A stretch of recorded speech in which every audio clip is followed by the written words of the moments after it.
কেমন আছো? আমিও ভালো আছি, রিও ভালো আছে। রিও এখন ওই কন্টেনারটা নিয়ে খেলছে। দেখো, ওই দেখো সন্ধ্যা হয়েছে, নিজে নিজে খেলছে। বাইরে বৃষ্টি পড়ছে, ভালো লাগছে না।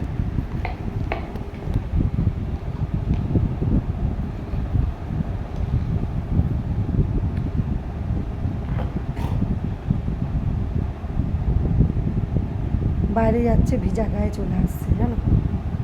যা, নে ওটা নিয়ে নে, ওটা নিয়ে খেল। বাবা আমার সঙ্গে কথা বললো, দেখলে বন্ধুরা? কী রে রিও, তুই আমার সঙ্গে কথা বললি? এই দেখ, বন্ধুদের কাছে একটু তাকা, দেখ না বন্ধুরা তোকে দেখছে। ওই রিও, বন্ধুর সঙ্গে একটু টাটা করে দাও, বলে আবার তোমাদের কাছে আসবো আমি। এবার আসছি, রাখি হ্যাঁ বন্ধুরা, পরে আবার তোমাদের কাছে আসবো রিওকে নিয়ে, ঠিক আছে?